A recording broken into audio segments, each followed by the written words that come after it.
Cruz is out and Trump is the last man standing. Also, one Cal State Fullerton student's story and a way to help amputees. And a massive upset on the diamond, and both Thompson's brothers in action in both the NBA and MLB. And we'll give you a peek of fashion from the Met Gala. All this and more, OC News starts now.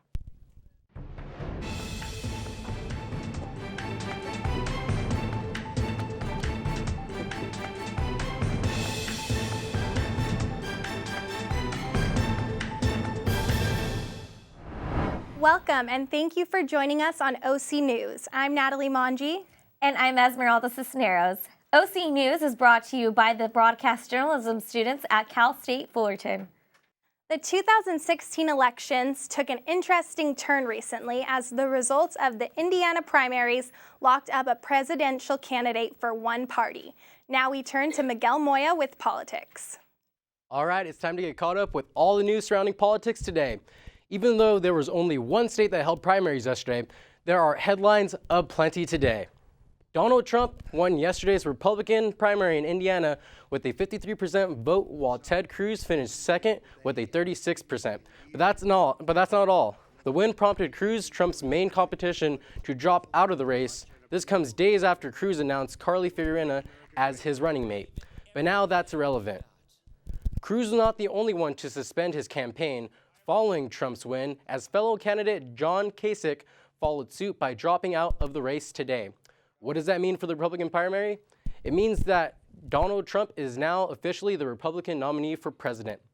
Whether this unifies the Republican Party or not is still up in the air. So now what? Only time will tell, as the presidential election is exactly 6 months away.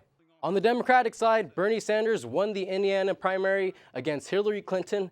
Sanders won with a 53% vote over Clinton's 47% vote, but still faces many challenges going forward. Sanders, who has won 18 states this year, has suffered some setbacks in the previous weeks, but looks to pick up momentum from this win.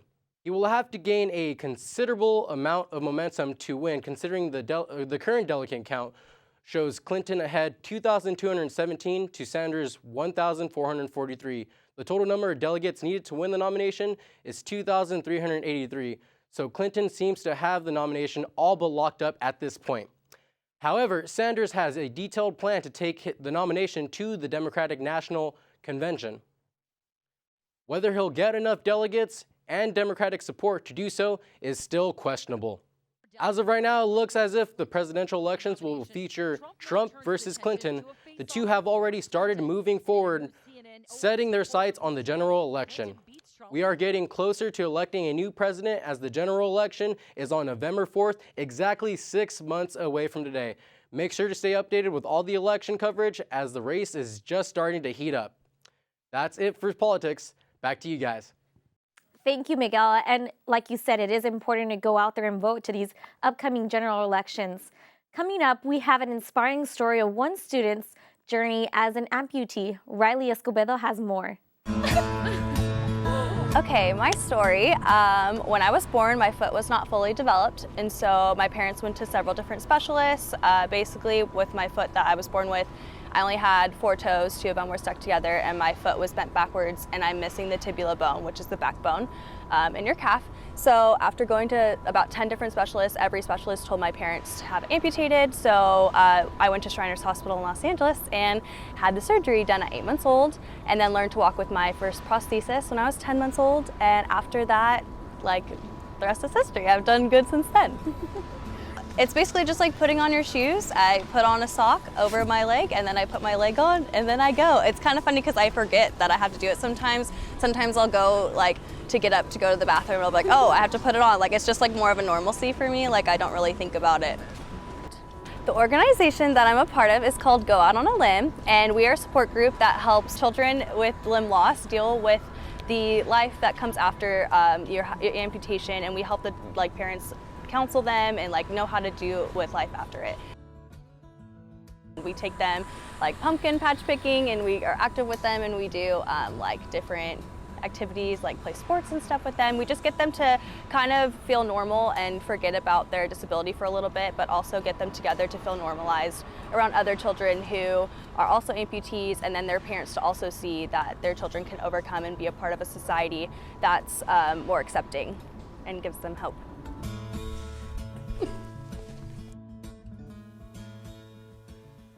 Be ready to stay indoors for the rest of the week, and if you have to be out, get those rain boots ready. Here's Hope with more on weather. Thanks, Natalie. Instead of May flowers, be prepared for May showers as the week is ending with lots of rain and thunderstorms. Let's look at the current temperature today in Fullerton. Today the temperature was a high of 72, a low of 55. And I hope you guys all wore your sunscreen because the index was 9 out of 10 and we had a humidity of 64%. The sunrise was at 5:55 a.m. and sunset is going to be at 7:42 p.m. Now let's take a look at the temperature for the week. And for the week, starting tomorrow, we do have it's recorded to be a high storm, a thunderstorm. So it's going to be a high of 67 with lots of rain, and there's going to be thunderstorms, low of 56.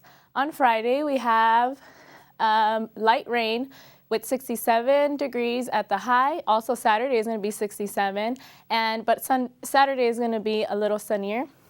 On Sunday, we have a high of 69, and into Monday, we have a high of 72, which is also going to be a little hotter to start the week.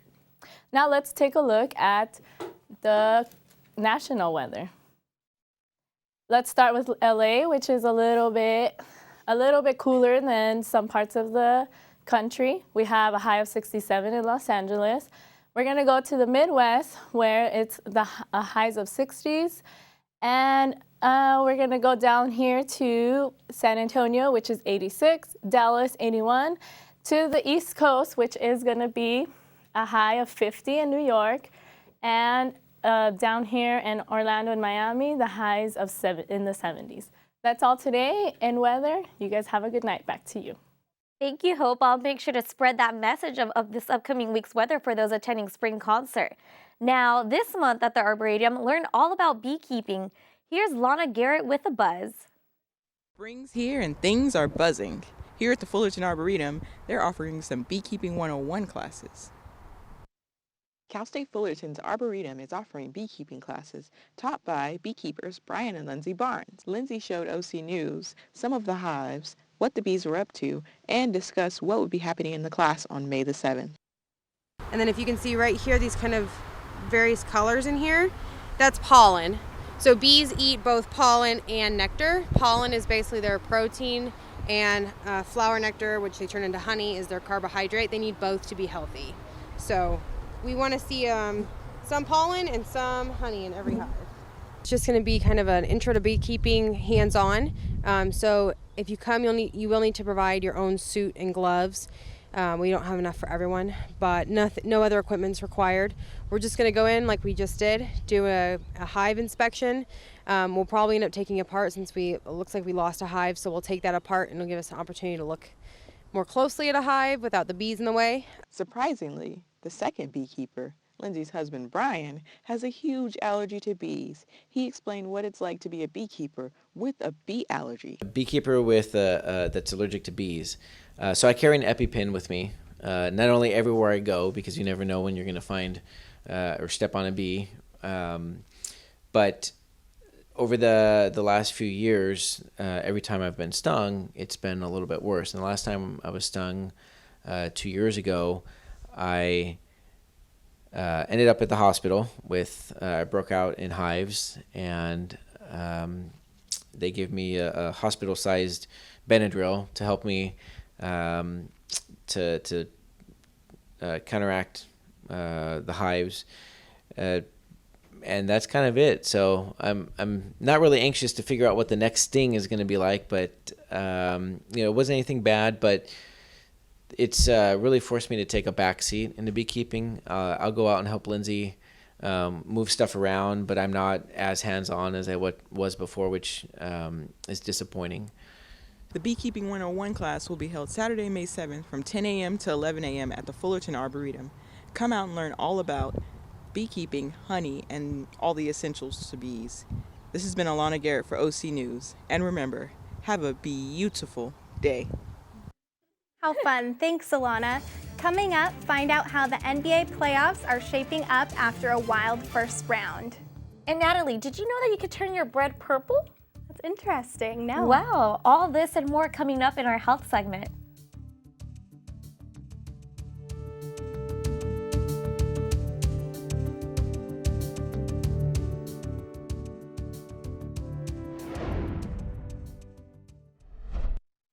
There's one thing you can never have sex without. It's not something you buy. Or something you take. In fact, there's only one way to get it. It has to be given to you, freely. It's consent. Because sex without it isn't sex. It's rape. Consent. If you don't get it, you don't get it. It's on us to stop sexual assault. Learn how and take the pledge at itsonus.org. Morning, Gary. We are GetSchooled.com. You want a college education, don't you? You know you do. That's why we're here.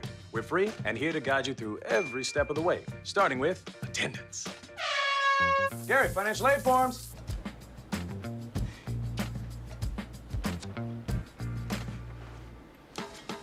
Picking a college, man. You and us. Go together like tacos and Tuesday. And I love tacos. Go to GetSchooled.com.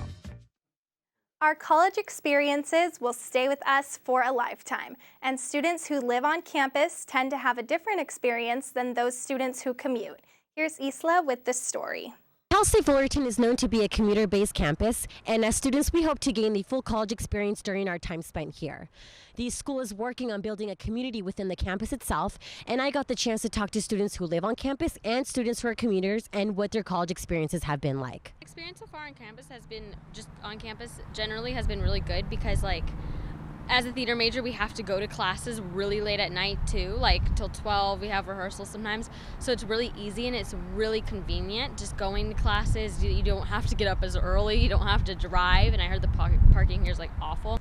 Yeah, I feel like it's something money can't really buy, pretty much, but it's a good experience. And I mean, there's other options than just living on campus, like living off campus and stuff like that that are cheaper, but it's a good experience. Like, you meet a lot of people, you experience a lot of new things, and they always have like little workshops and events on campus, especially here in the piazza. As a commuter, it's just you go to class and then you leave. You know? It's not really, there's no reason to hang around. Most of my friends who commuted don't really have a lot of friends on campus, so it's like usually they just come in and leave, so they don't really experience much. So yeah.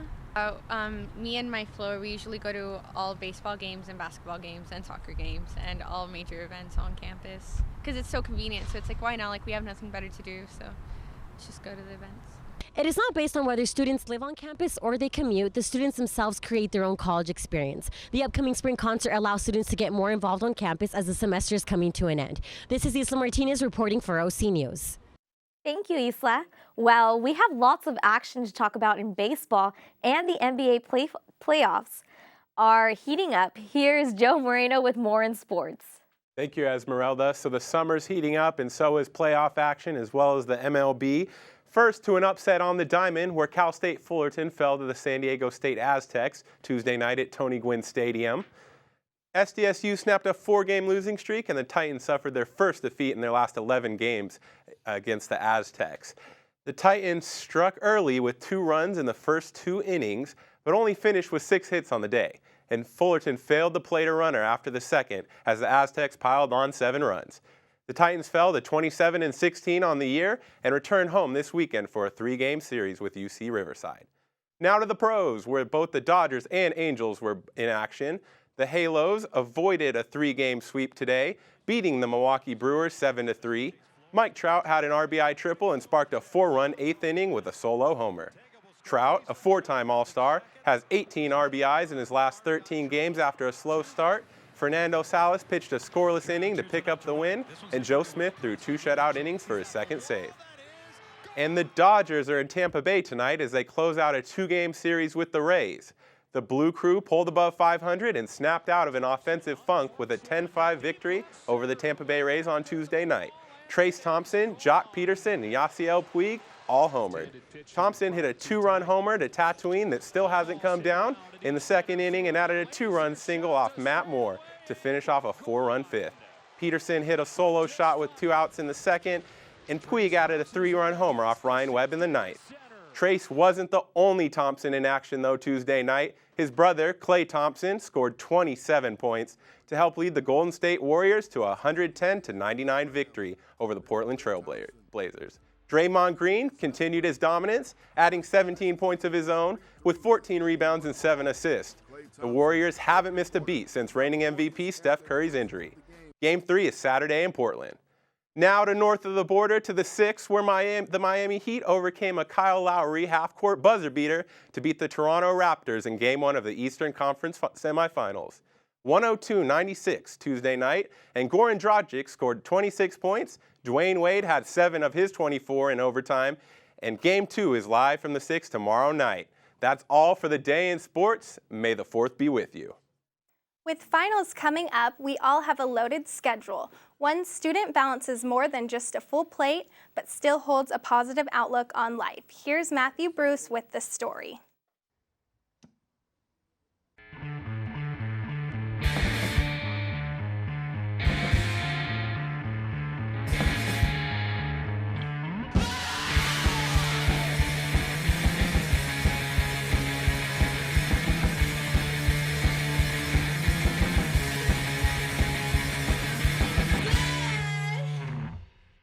Meet Byron Adams, a 25-year-old student at Cal State Fullerton. He's a theater major with a minor in gender studies. In addition to being a full-time student at Cal State Fullerton, Byron also works for the public library for the city of Anaheim. He works for Buffalo Exchange in downtown Fullerton. He's an artist, actor, and an activist. And he used to play in the queer punk band known as Palm Reader up until their recent breakup. I've had a big loaded schedule for most of my adulthood, I would say. So I've learned that self-care is extremely important. I don't think we allow ourselves to relax. We tense up, we stress out, we let these things that are, yes, they're important, yes, you know, finishing a project and making it what you want it to be, what you need it to be is important. Getting good grades is important, but ultimately what's more important is your sanity. What's more important is just you're more important than that.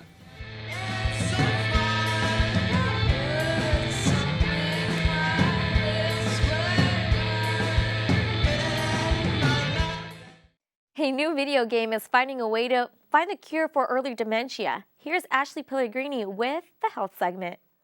A new game called Sea Hero Quest, available on smartphones worldwide, may help diagnose dementia patients. Players are to search for artifacts in the form of memories that are collected from different locations around the world. In faraway seas, they found incredible creatures and captured them, not with a hook, but with a pen. They voyaged together until his father grew old. According to CNN, as you progress through the game, scientists can use the data you generate to gain insight into your spatial navigation abilities, which is one of the first skills lost at the onset of dementia. The more people that play the game will then allow neuroscientists to identify dementia in its early stages. Dementia is believed to be a preventable disease in 1/3 of cases. Someone develops dementia globally every 3 seconds. According to World Alzheimer Report, as of 2015, 46 million people are living with dementia worldwide. Symptoms of dementia include memory loss, difficulties thinking or problem solving, ability to navigate. According to Chief Executive of Alzheimer's Research in the UK, Hilary Evans, it is a disease you can prevent. It's not an inevitable part of aging. The ultimate goal with Sea Hero Quest is to find out how people get lost. According to neuroscientist Hugo Spears at the University College in London, fundamentally, people with dementia, Alzheimer's dementia, struggle to navigate on a scientific level. We do not know enough to navigate on a scientific level. We don't know enough to help people down the path of what's going wrong. The team hopes by the end of 2016, at least 100,000 people could have played the game to provide enough data to provide missing information. The idea is to get people to play in hopes of catching the disease early and then having these people take the appropriate medication in order to stop the disease from taking over. According to Spears, he would like to have people playing the game brain scanned while playing in order to pinpoint what parts of the brain are active. Sea Hero Quest is available on iOS and Android as of May 4th. CRF Frozen Food announced a recall in frozen organic and non-organic fruits and vegetables because of a possible health risk. In cooperation with the U.S. Food and Drug Administration and Centers for Disease Control and Prevention, because of the products might be contaminated with Listeria, a few of the products being recalled are Republic of Tea's Terminac Ginger Tea, Foster Farms Chicken Nuggets. Listeria is a serious infection that can cause serious and/or fatal infections, which consist in pregnant women or newborns with weakened immune systems. Symptoms often include high fever, severe headache, stiffness, nausea, stomach pain, and diarrhea. According to CNN, the CRF said the CDC notified that 7 people from 3 states have become ill and hospitalized. Some of the frozen organic and non-organic vegetables products that are being recalled came from CRF Food Paseo, which is located in Washington. 358 products sold under 42 brands. Products include organic and non-organic broccoli, butternut squash, carrots, cauliflower, corn, edamame, green beans, Italian beans, kale, leeks, lima beans, onions, peas, pepper strips, potatoes, potato medley, root medley, spinach, sweet potatoes, various vegetable melodies, blends and stir-fry packages, blueberries, cherries, cranberries, peaches, raspberries, and strawberries. For a complete list of affected products and for the UPC codes, check out the FDA site, www.fda.gov. You only feel as old as you think. A new study shows that lying about your age may not be as bad after all. Lying about your age may actually lead to a much longer life. According to CNN News, research letter published in JMA Internal Medicine Online, 6,489 people with an average age of 65.8 years who reported that they felt a little less than 10 years younger. What's interesting is most people in the study didn't feel like their actual age. Most said they felt about 3 years younger. Only a tiny percent, 4.8, felt at least a year younger than their actual age. Physician and assistant professor at Emory University School of Medicine, Dr. Sharon Berquist states, research is showing us that personality can be tied to your destiny. The key to happiness, research links the 2 main traits to help people live longer, conscientiousness and optimism. Purple bread could be considered the new superfood. So what is it exactly? The color is achieved through anthocyanin, which is a natural pigment that occurs in fruit vegetables such as grapes, blueberries, and sweet potatoes. According to Professor Zia Weibo, a food scientist at the National University of Singapore, adding anthocyanin to bread not only turns it purple, but due to the chemical reaction with these starch enzymes, it slows the digestion rate by 20%. In other words, if you're a big fan of bread, incorporating anthocyanin will allow you to enjoy white bread while slowing down the digestion. White bread is associated with obesity and spiking blood sugar levels because it is digested too quickly. Purple bread, as of current, is not yet available commercially. That's all for health. Back to you. There's a lot of activity with artificial intelligence this week. We go to Erdavria Simpson, who has more information on the robotic activities. Thank you. After being launched last year to much fanfare, Apple is planning a sweeping overhaul to the interface of its Apple Music service, in hopes to help with the company's continued growth as their stocks have dipped significantly following concerns about slow iPhone sales. The new music overhaul is meant to close the large gap between Apple Music and its competitors, Spotify, Pandora, and YouTube. And for the first time, streaming music accounted for the most revenue in the music industry. The overhaul is expected to be announced at Apple's Worldwide Developers Conference in June, and the changes will be accompanied by a new marketing campaign. However, music streaming is not the only area where Apple is falling. Market statistics released today that 75% of wearable devices worn by U.S. consumers are fitness bands, and 50% which are created by Fitbit. Companies that make smartwatches have yet to see inroads into the market. Another reason stocks are dropping for Apple, as they're trying to have their watch catch on. Fitbit reportedly sold 21.4 million devices in 2015 with revenue of $1.86 billion. Apple doesn't release internal statistics, but industry insiders estimate they sold approximately 11.4 watches in 2015. Artificial intelligence is significantly progressing and stepping into the world of fashion. Grasshopper, the artificial intelligence program used to create socialite Lisa Marie Falcon's dress for Monday's Met Gala, surpassed the gala's theme of Manus Ex Machina, fashion in the age of technology, with the dress being created by a machine. Falcone said Grasshopper exploded the dress because during the design process at one point, the AI destroyed the progress it had made and it did not account for full human chest coverage. So they had to re-engineer the dress at the last minute and correct the issue.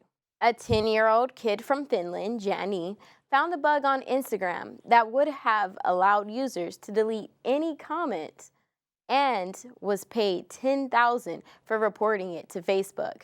Jani hopes to become a security researcher when he grows up, but in the meantime, he has used the reward money to buy a new bike, football gear, and computers for his two brothers. This news comes when in February, Facebook shared that it had paid $4.3 million in rewards to more than 800 security researchers for over 2,400 submissions since launching its bug bounty program back in August 2011. Instagram was added to the program in 2014. Our final story in the tech segment takes us across the globe, where artificial intelligence will meet human interaction directly when a theme park in Japan is preparing to open the Kingdom of the Robot, a land run by more than 200 androids who will cook, bartend, serve, and bus tables for visitors. The park is Houston Bosch in Nagasaki, and its robot realm will open in July. Hideo Sawada, president of the theme park's operating company, told the Nikkei Asian Times. The realm in the park will be the first of its kind and use robot servers completely, reducing human park positions, which ultimately become a cost-saving addition to the park. That's all for tech news. Back to you all at the desk. Coming up next on entertainment, it's National Star Wars Day.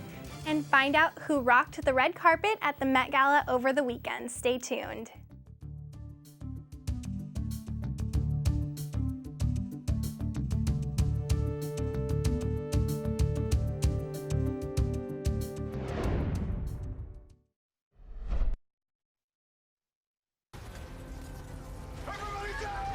The earthquakes you see in movies are one thing, but real life is a completely different animal. Just because you can't predict an earthquake doesn't mean that you can't prepare for one. In the event of a real earthquake, you should drop, cover, and hold on. Visit ready.gov/earthquake and practice what to do to keep you and your family safe in the event of a real earthquake. And you'll be seen as a hero by your family and your loved ones. Visit ready.gov/earthquake today. Why is my son having trouble in school? Finding lowest airfare to Istanbul. No, I'm tired of fighting with my son over his homework. Home, walk, restaurant. Need a review? No.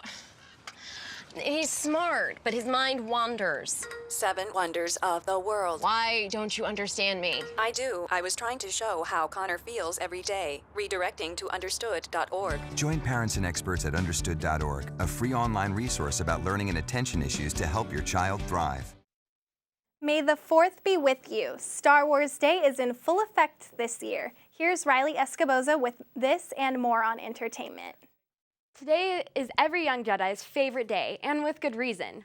A lot of places are offering perks for the Star Wars superfans, including discounts on movie rentals, food prices, and merchandise. Star Wars Day became unofficially recognized in 1979 and was unofficially celebrated up until 2013, when Disney recognized it as a national holiday.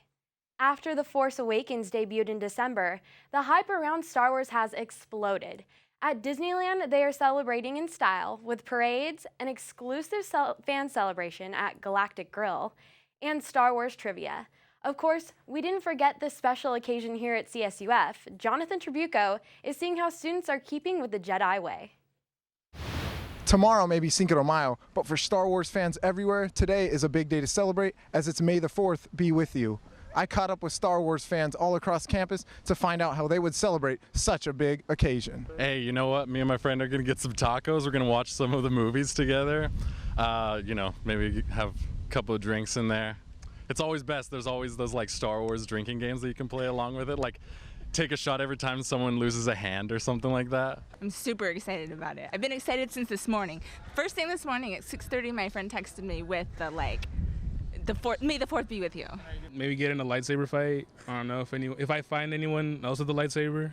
Like with the release of the movie that just came out, The Force Awakens, and then what Disney's releasing like new figures for Boba Fett. Dude, I'm ecstatic. Can't wait. Rogue One looks awesome. It's just like a really tight storyline, storytelling. Graphics look great, and it's like coming together finally. The viewing here at school on the Teflon. I'm gonna see the Force Awakens later today. Today should be a national holiday. Banks should be closed. Like everything should just be Star Wars. For all you Star Wars fans who want to win some cool free prizes, you can head to the Tuffy Lawn tonight from 7 to 10. If you cannot make that, you can always come tomorrow and catch a free showing of The Force Awakens at the Titan Theater at 7 p.m. I'm Jonathan Tribuco for OC News. Thanks, Jonathan. One of the hottest nights in fashion took place this week at the Metropolitan Museum in New York, and this year definitely didn't disappoint. Celebrities hit the red carpet looking like they had just stepped out of the Hunger Games, with metallic eyebrows, crazy hairdos, and fluorescent and futuristic attire. The Met Gala has been called many things, including the Party of the Year and the Oscars of the East Coast. Tickets for the event are $30,000 apiece, and tables are $275,000. The goal of the gala, besides looking fabulous and getting great publicity, is to raise money for the Costume Institute of the Met. Last year, the event made a whopping $12.5 million for the Met. This year's theme of technology made everything from the outfits to the hair entertaining. Some of the most stunning and strange outfits included Katy Perry's bleached blonde eyebrows, Beyoncé's latex dress, Kanye's light eye color, and Claire Danes' light-up dress. Festival season is in full swing, and it's coming to CSUF. The annual spring concert put on by ASI is nothing short of a good time, with rides, games, prizes, a petting zoo, caricatures, henna, and some amazing musicians. It's the perfect way to celebrate ending the semester with your friends. Take a look.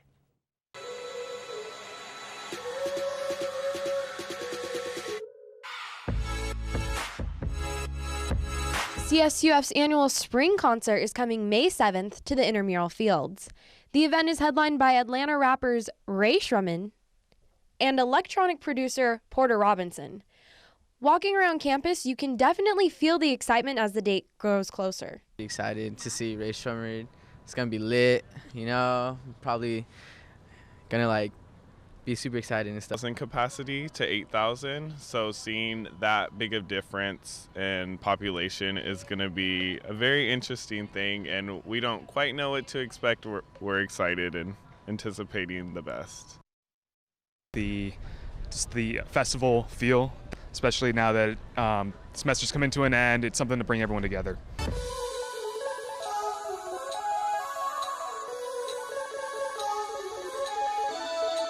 You can buy your tickets online through ASI and pick them up at the TSU. We'll see you there. That's all I have for today. Back to you guys. Well, we thank you for joining us, and we hope you enjoyed today's broadcast. If you'd like to stay connected, you can follow OC News on Facebook, Instagram, and Twitter under the OC News handle. Well, we'll see you next time, and we're right here at OC News.